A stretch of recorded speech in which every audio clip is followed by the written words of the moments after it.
In RFK Stadium, George Allen's pregame sermon reminded the Redskins that a playoff spot remains well within reach. The Master Mentor's point was well received.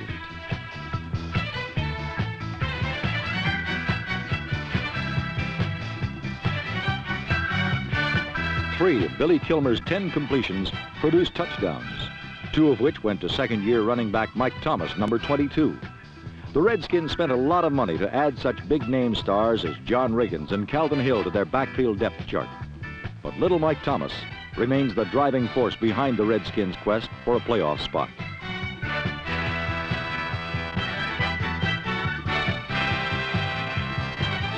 Washington combined an opportunistic offense and an unyielding defense in disposing of the struggling Eagles.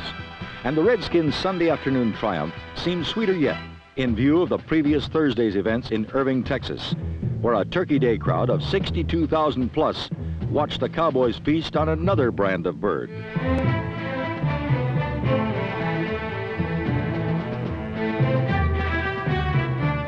Dallas devoured the Cardinal attack, dominating all phases of play, especially the punting game.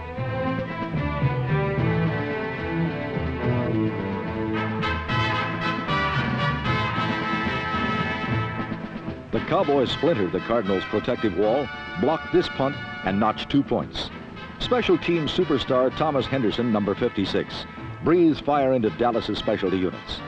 A Super Bowl contender like the Cowboys depends upon inspired special team play to keep their winning edge. Last Sunday, the Cowboys turned in 2 crucial plays in punting situations.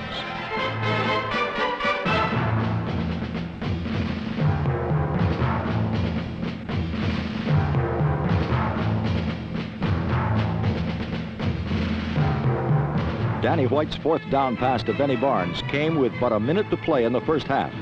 4 plays later, Roger Staubach made it hurt.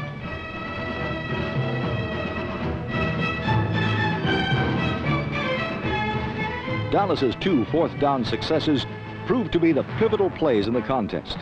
They accounted for 9 of the 12 points that Dallas led by late in period 4, before the cardiac Cardinals turned on their pacemakers.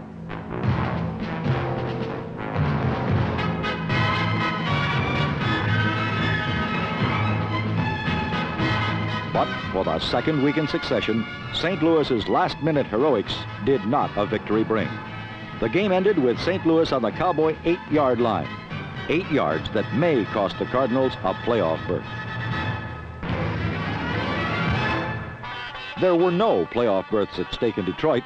It was merely another episode in the Lions' history of memorable Thanksgiving Day games. But even old veteran Lions could not remember anything like this.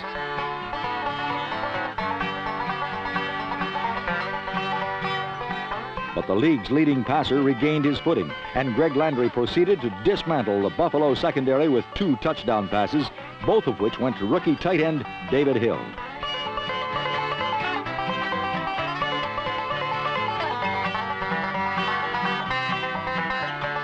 David Hill, Detroit's king of swing, creator of a newfangled end zone thing.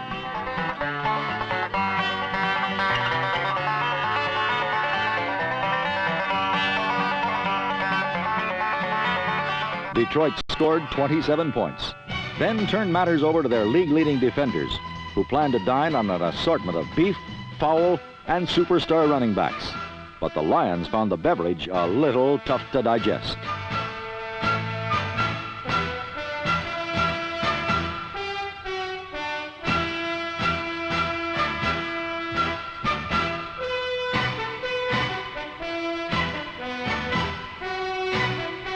By the time he had finished, O.J. Simpson had accomplished the following things. He had rushed for more than 200 yards in a single game for the 5th time in his career, a new NFL record. He eclipsed the 1,000-yard rushing mark for the 5th consecutive season, while taking over the AFC rushing lead. And he broke his own NFL record for most yards rushing in a single game.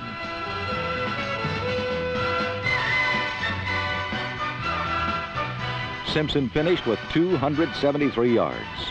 Lost in the glitter of Simpson's record-breaking performance was Detroit's 6th victory. But the hours certainly belonged to Simpson, possibly the best ever to run with a football.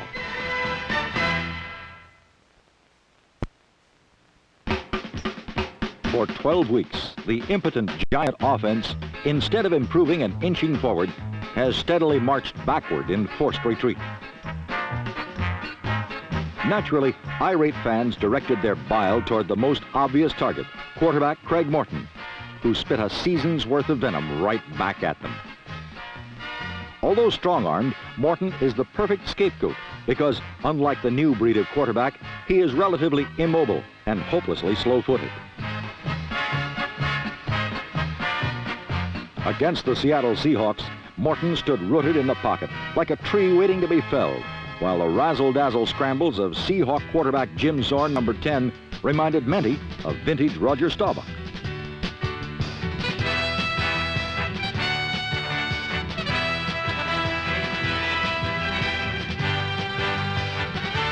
Zorn possesses charisma, daring, and talent. And unless the perils of surviving an expansion team grind him down like they did Archie Manning, he has a chance to become a star of magnitude.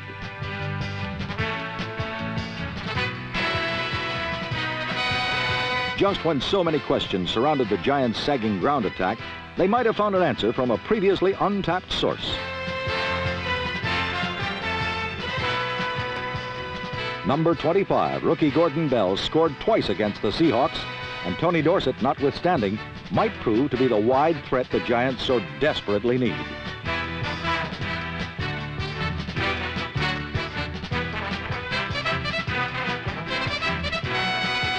At one point, New York trailed 9-0, but behind Bell and 2 Morton touchdown passes, the Giants won their second game of the season, 28-16.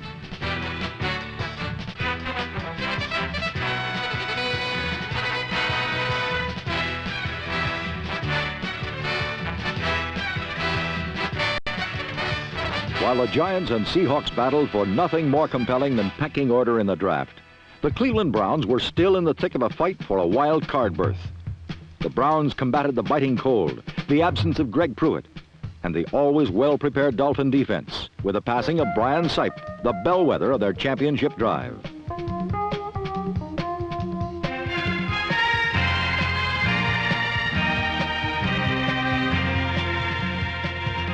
Although Sipe threw 3 interceptions, he twice managed to dent the steely Dolphin defense with touchdown passes.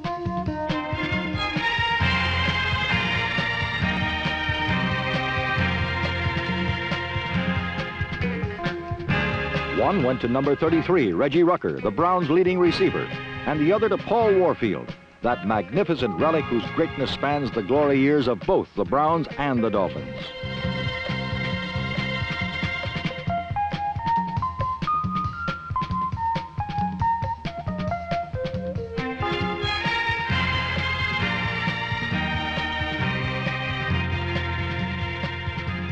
The heroics of Sipe and Warfield led Cleveland to an important 17-13 victory, but in no way did it diminish the effort of a Miami team crippled by injury.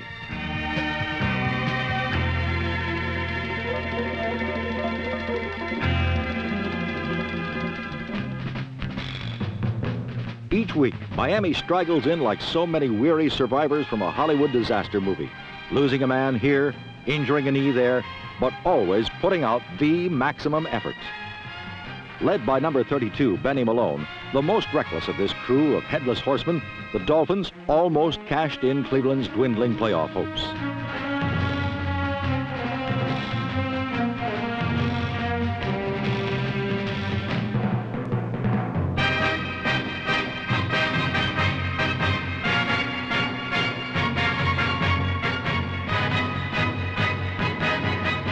Injuries and defections have depleted every skill position except quarterback, where Bob Greasy still throws footballs through a needle's eye.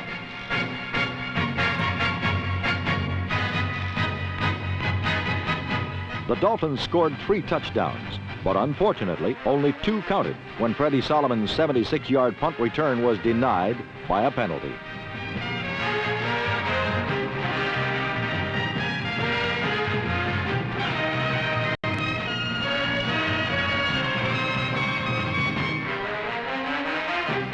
For the Dolphins, it was another defeat with honor.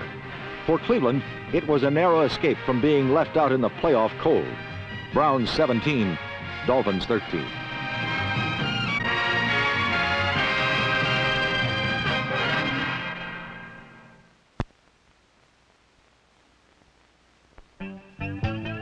This season, New England's Steve Grogan has been a headline maker. But somewhat overlooked has been the Patriots' much improved defense, led by the likes of number 78, Tony McGee, a 6-year veteran defensive end. Last week in a playoff spot showdown, there was no way Bronco quarterback Steve Ramsey could overlook the Patriot defenders because they spent a good part of the afternoon in his lap or on his back.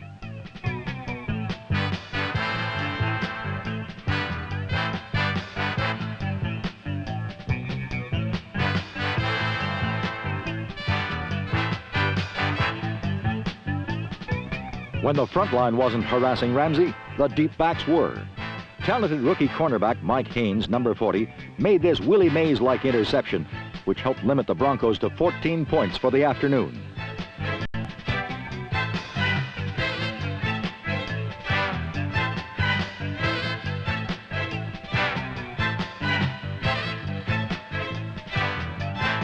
Not content with a mere defensive role, Haynes then turned to offense, taking this Bronco punt all the way from East Boston to Foxborough.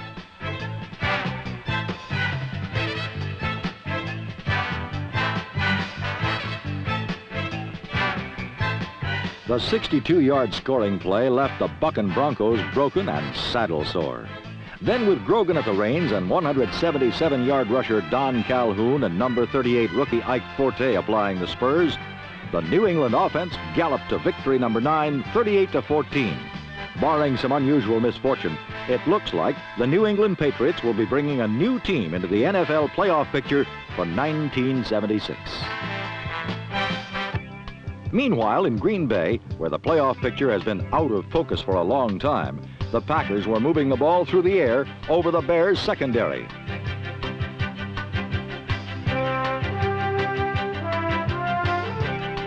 With number 19, Carlos Brown, taking over for the injured Lynn Dickey, the Pack outpassed Chicago by over 100 yards. In fact, wide receiver Ollie Smith, number 89, accounted for more passing yardage than all of the Bears receivers put together.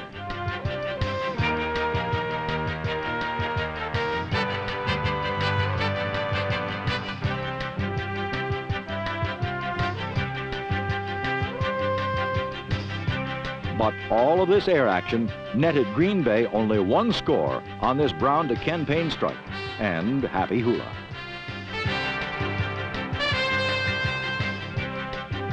But in the end, the Bears matched that score with a 49-yarder from number 7, Bob Avellini, to rookie wide receiver James Scott, added 3 Bob Thomas field goals, and evened their record at 6-6 by the margin of a 16-10 win. Meanwhile, out in Oakland, winless coach John McKay had the demeanor of a man wearing metal underwear in a thunderstorm. He didn't expect to win, but some of his players didn't either. However, the Bucks did manage to ring up 16 points against the proud, poised, and playoff-bound Raiders. But for most of the afternoon, Tampa Bay signal caller Steve Spurrier was rolling around the Oakland Coliseum floor like a playful kitten, all rolled up in a ball of silver and black yarn.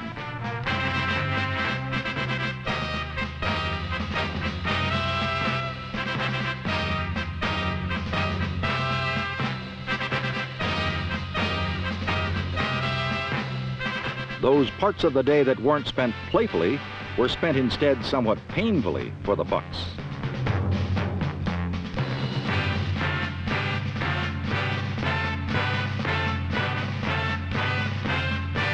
Throughout the afternoon, Spurrier seemed somewhat tentative, like a man walking the plank over shark-infested waters. And number 39, Willie Hall's theft, pointed out some weaknesses in Buccaneer fundamentals, such as tackling.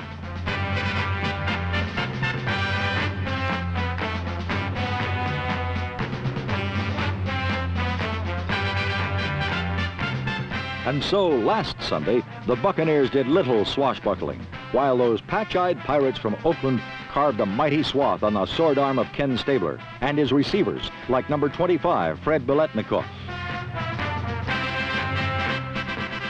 With a game locked in the treasure chest, Mike Ray came in at quarterback and sent a 37-yard torpedo to Mike Ciani, who made a center fielder's catch that made the final score 49-16.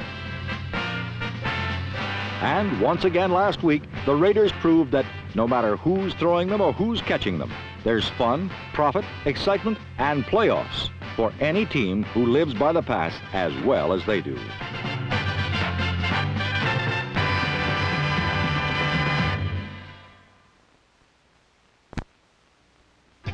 This season, the Rams have had starting quarterbacks named Ron, Jim, and Pat. Last week, Pat started. Number 11, Pat Haden, that is, and he led an uncharacteristically ornate Ram offense against the New Orleans Saints. The Rams rolled up more than 300 yards on the ground. But when the Saints tried to mimic their successful techniques, things just didn't work the same.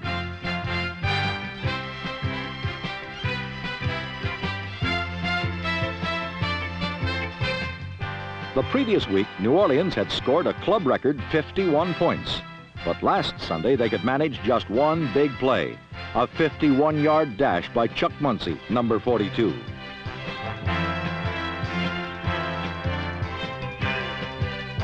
Chuck Muncie had 106 yards in the first quarter, but only 3 more the rest of the day, as Pat Haden and his best runner, Lawrence McCutcheon, number 30, monopolized the remainder of the game. Haden threw for 2 touchdowns, ran for 1 more, completed 14 of 21 passes, and in his 3rd consecutive start, seemed to have everything under control throughout, as he led Los Angeles to an easy 33-14 victory over New Orleans.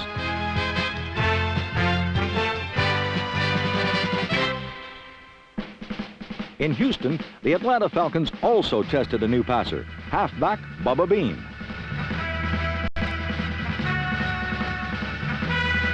John Gilliam's easy score put the Falcons ahead in the second quarter, and then Scott Hunter's pass to Alfred Jenkins had Atlanta ahead again in the third quarter. But a 3rd straight Falcon victory was not to be, as the Oilers snapped a 6-game losing streak with this effort by Billy Johnson. Said Billy, "I just got lost in the shuffle. There is, always was, and always will be a white shoes." Final score, Houston 20, Atlanta 14.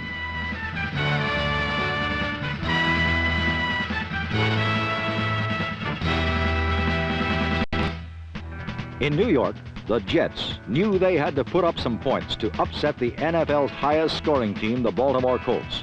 So they repeatedly got the ball to their leading rusher and receiver, the remarkable free agent rookie from Wake Forest, Clark Gaines, number 21.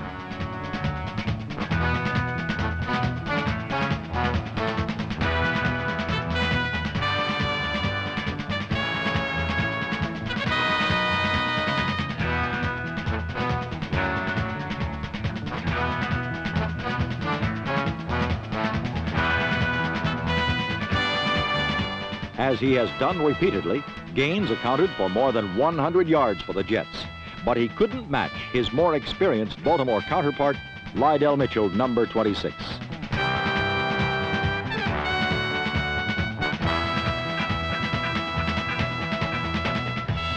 Mitchell added another 150-plus yards to his total of more than 1,600 combined yards for the season.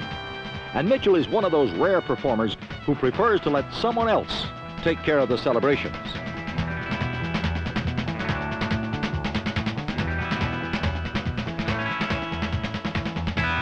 Roger Carr added his 10th touchdown of the season from the league's top-ranked passer, Burt Jones, the man Joe Namath says is in a class all by himself. The Colts won 33-16 and clinched a spot in the playoffs. In Cincinnati, the worst possible conditions almost conspired to keep the Pittsburgh Steelers from any further chance for the playoffs. The Bengals had managed a field goal before the snow had started, and in the second half, the AFC's 2 best defensive teams were not about to allow any further scoring on the Riverfront Stadium Astro Rink. Any kind of big offensive play had to be part skill, part miracle.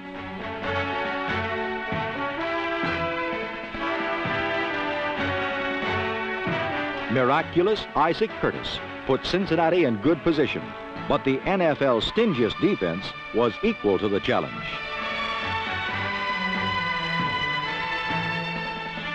For the 6th time in 7 games, the Steeler defense did not allow a single touchdown. The Steeler offense scored only one, the 13th and by far the most important for Franco Harris. Looking ahead to Monday night's game between Cincinnati and Oakland, one Steeler mused, now we need the good Lord and the Oakland Raiders. And what a combination that is.